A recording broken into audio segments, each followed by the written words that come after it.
Alright, YouTube, I'm going to change the engine mount in this thing today.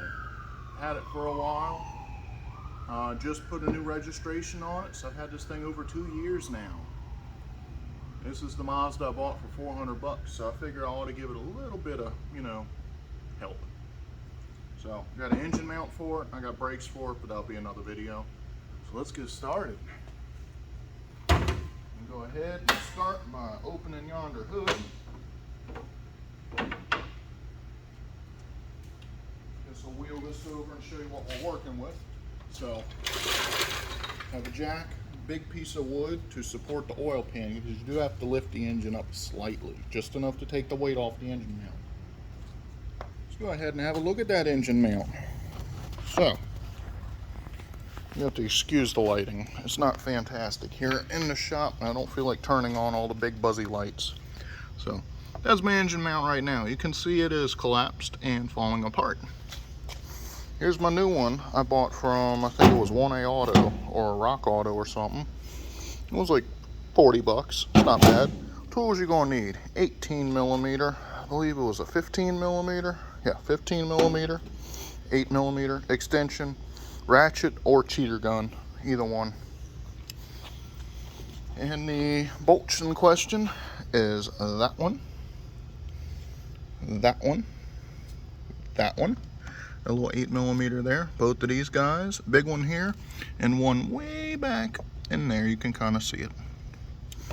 We'll get y'all set up, and I'm going to get all my stuff set up, and then we're going to go ahead and change that real quick. Alright, now we're under the car real quick so I can place my jack. I'm going to show y'all where I'm putting it. So that's the aluminum oil pan. It can support the weight as long as it is dispersed. So big piece of wood, you're going to go right on this far edge over here with your piece of wood and raise up just enough to see that engine move off the engine mount. That much, just enough. I'll show you from above when I go to jack it up, and I'll show you. Alright, so I've got the jack under the car in position. Now if you're going to watch the engine as I raise up, because the goal is just to take the weight off of the frame. That's probably about good right there. Now, put you on your high dollar stand right here so you can watch what I'm doing. Looks like we'll work.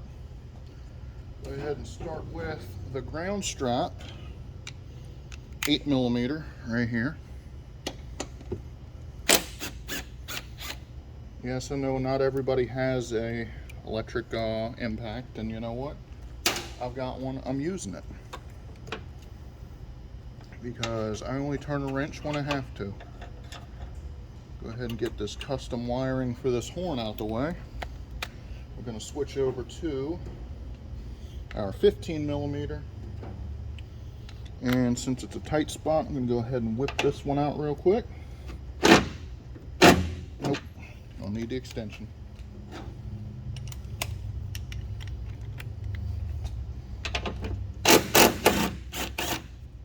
Alright, there is a nut.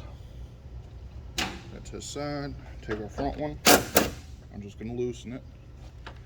The rear one, get it on here. And just loosen that one a bit. And then these are all the 18s up here on top. And I'm gonna just loosen all of them. Just enough. Ooh, those actually are gonna require a ratchet. Can you believe that?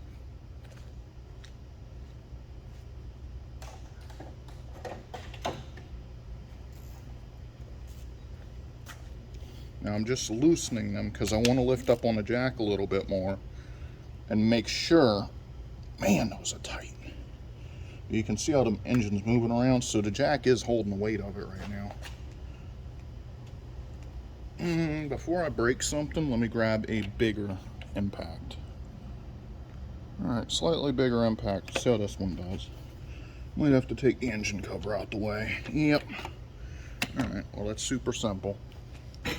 It just lifts off. Now you can see my engine's dirty secrets.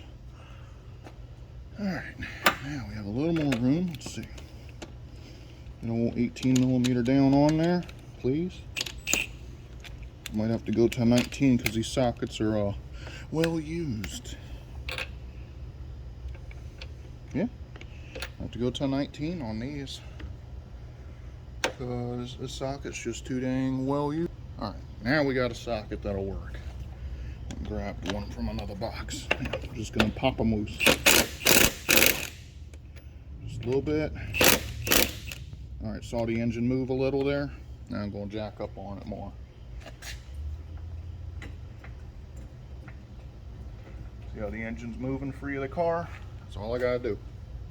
So now, the jack is supporting the engine. I'm gonna go ahead and finish removing these fasteners.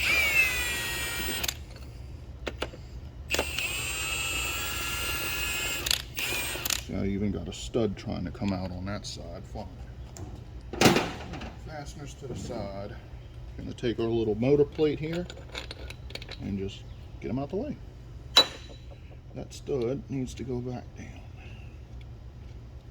Just go ahead and thread that now. I'll have to tighten it up by hand in a minute with the Allen head bolt. They're supposed to stay in there, and you think as old as this car is that the galvanic corrosion would make it stay, but whatever. Good enough. Alright, now we're going to take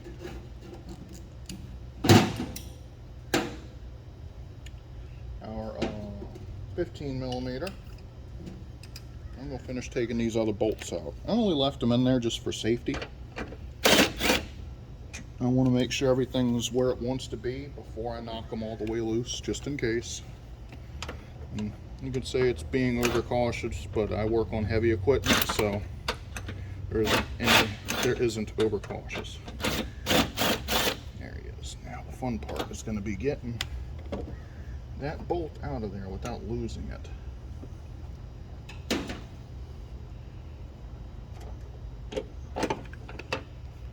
See? And then I don't have ABS, so mine comes out super easy. If you have ABS, you got to play a little bit of wiggle it out.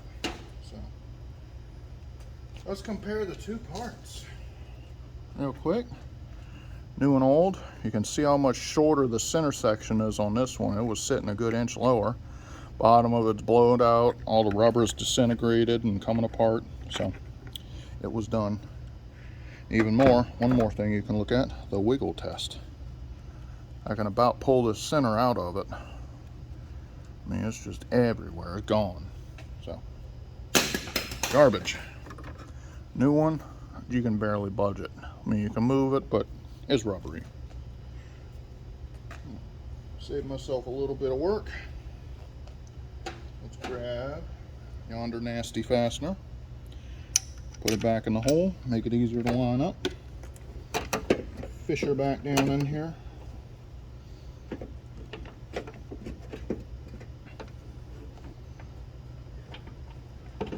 Line her up on her stud. Bolts in the hole. Get another bolt. Line it up in its hole. I do like to try and hand thread at least a few threads on most fasteners if you can reach them. Just so you don't worry about cross threading something. So those are all started. I'll take my extension and ratchet and I'm going to start this one back here. Just get it going. Now I'm going to zip them all down.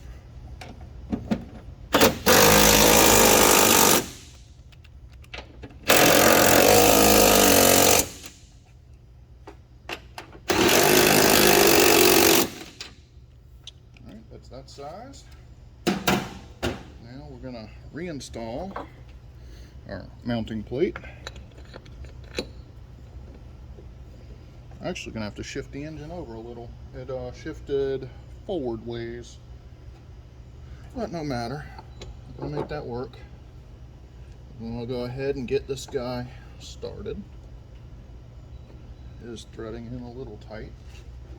We'll get our two other engine mount bolts threaded and started.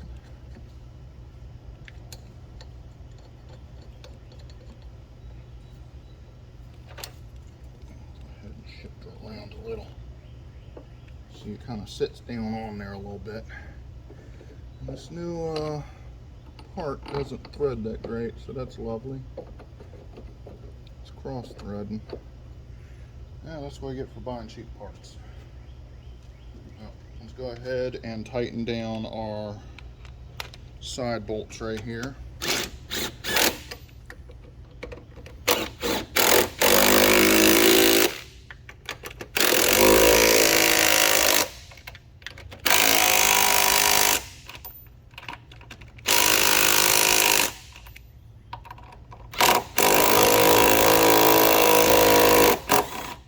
Chase that.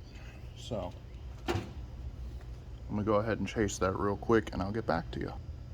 Alright, chased it. A little bit of oil, there's some metal shavings from the thread chaser. But that is now tight. We're gonna go ahead and hook our ground back up, plus our auxiliary ground for the train horn. Get our socket driver ready.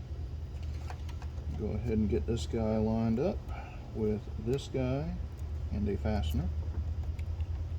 Get them set on their little home. Thread.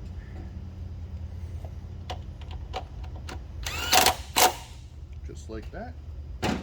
And if you will notice, the engine's actually sitting higher now, so my jack isn't even supporting anything.